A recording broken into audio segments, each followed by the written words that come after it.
Ladies and gentlemen, welcome back to the Driveway Engineer. We're going to do something I haven't done in a while. And we're going to start, where I always start, in the core pile. You never know what you'll find. Ouch, that pinion walked. Today we found nothing, but we could find something. I'm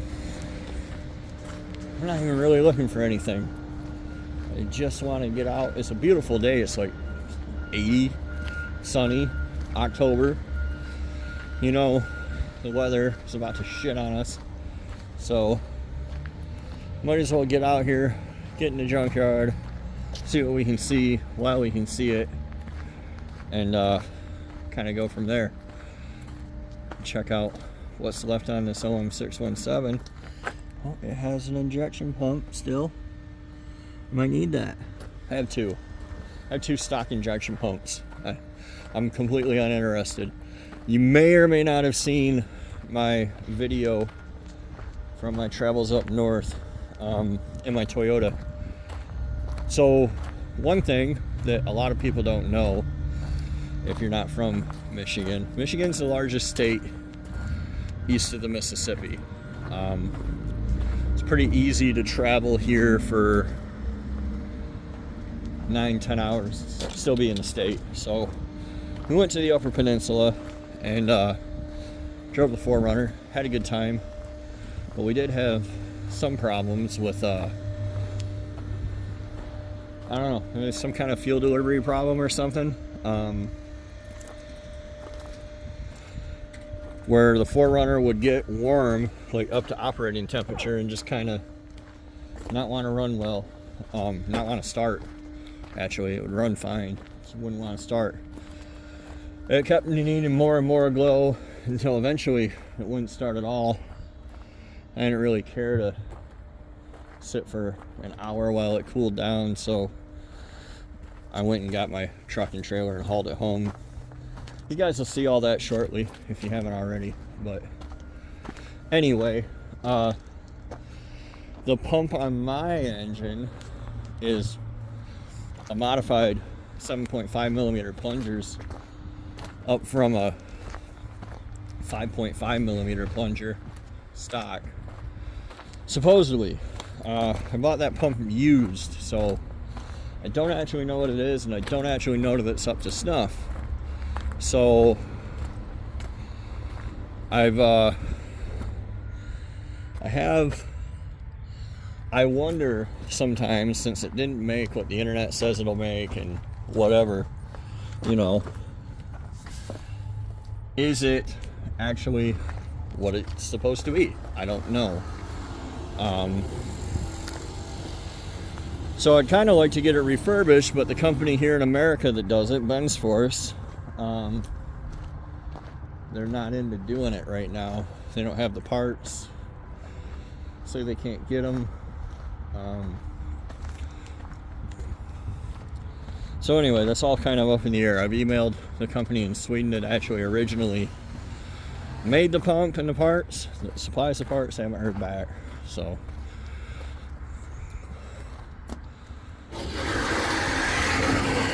still need a fender for my in-laws Silverado or Sierra. I don't know if I'll find one out here or not. Probably gonna wind up buying one. I'm probably gonna wind up, they go down to Florida for the winter. Probably gonna wind up having them park it at the shop for the winter, and I'll just take care of it over the winter when I can. They typically park it at my sister-in-law's, which is behind my shop, so I mean that's fine too. I can get to it. So many good bolts on the ground. Not really looking for anything in particular per se today. If you're on the Facebook group, you probably saw that I posted the motor and transmission for Daryl for sale, along with some other things. I don't have a plan for that exactly either, other than I would like to redo the truck and do something different. How you doing? So So I don't know exactly what that looks like at this point, but we'll see. I want to do something interesting, but not entirely weird. Like I'm not going to go out of my way to swap a Hyundai engine into my truck. So that would be silly and just be a bunch of effort for not a bunch of reason. So, you know, kind of shy away from that kind of thing. But I am open to doing logical swaps. You know, if such a thing exists. So I don't know. We'll see what comes of that. But I'm done with the LS in that truck, and it runs fine. I've already sold it to a guy down in Cincinnati.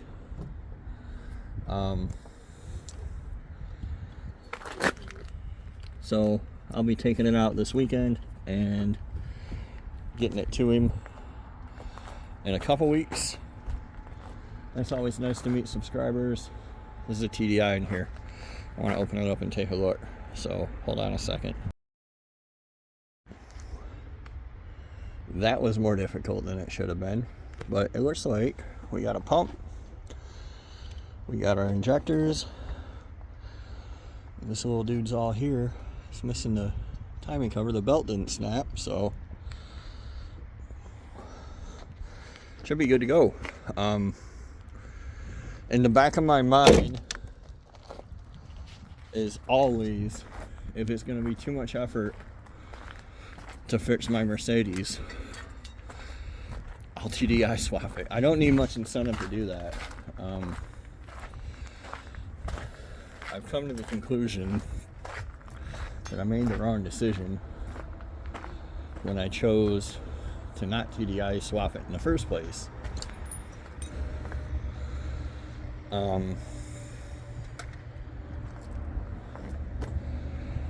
But you know, it's not bad enough that I want to rip it all out. But if I have an excuse, I'll definitely change it. First things first, though, will be to get the bed off the arrow and the front clip off the arrow and get the engine and transmission out. Then I can get that into the shop for this winter's festivities and get the 4Runner up to the shop so I can start on the SAS swap and decide what we're going to do with the engine. But I like to know if there's TDIs about that I can use, because if that pump comes back, if they're like, hey, it's going to be $800 or I can't get it done, I'm not going back to a stock pump. I don't even barely tolerate the modified pump. I'm not going back to a stock pump. I'll just come out here and grab a TDI and that'll be that. So that's where that's at. Haven't shown you guys the axle that I got, but I did get a 82, 83 solid axle to put in the 4Runner. So that'll be happening.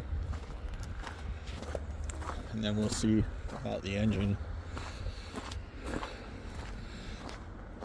I guess one thing people don't realize is, like, I'm not rich. I make a few $100, like 500 or less a month off YouTube. So it's not like a total kick in the dick or anything, but it's also not like it funds all these projects. But all the stuff that I buy, I just write it off, right? So when I sell it, I have to claim it. That, like, the flip side of that coin is I have to claim it when I sell it.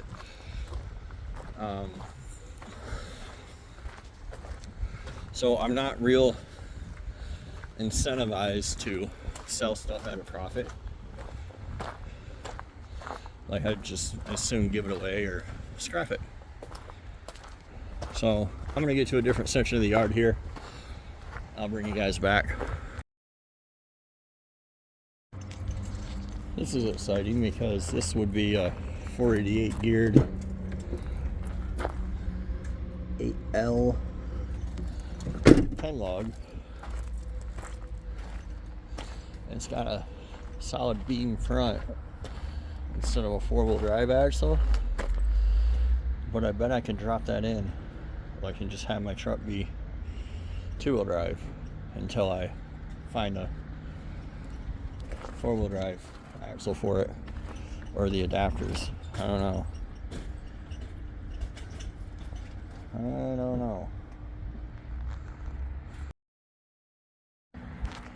I almost forgot, there's one more thing I wanted to look for while I'm here. It's a set of rear springs for my 4Runner. Like, these springs in my 4Runner would be longer and softer. So I was kind of hoping I could find like a truck that already had the axle taken out,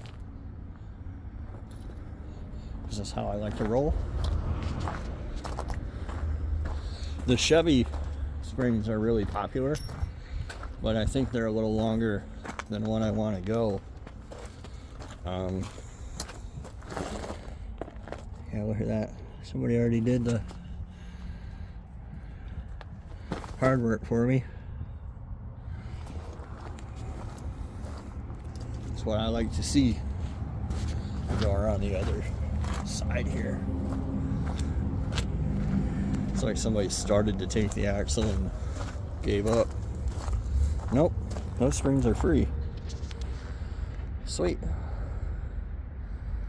I might come back and get those. Springs are one of the things that are reasonably priced here. Engines are not so much anymore like they used to be. The engine from Daryl came from this yard. It was like $175, and now they're at $350. So that's always fun. I wonder what's in here. One of them must have been an LT1 because somebody took it. And nobody would take a TBI. I'm really short on vans. Kind of weird. Let's see what we got here.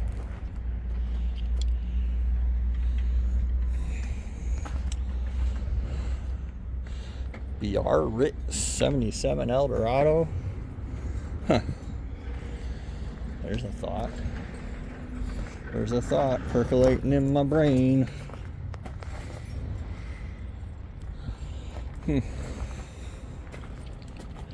Runs 90,000.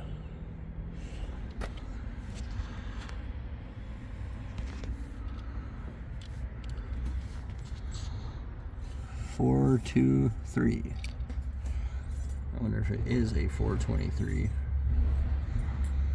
or if it is a 500 or a 472. I don't think 423 is the other side. I thought it was 425.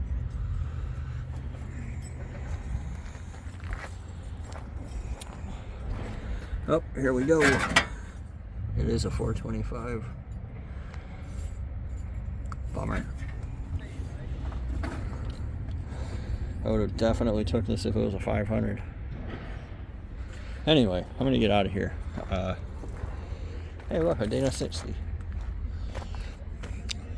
I'm gonna get out of here. Thanks for watching, guys, and hope you enjoyed.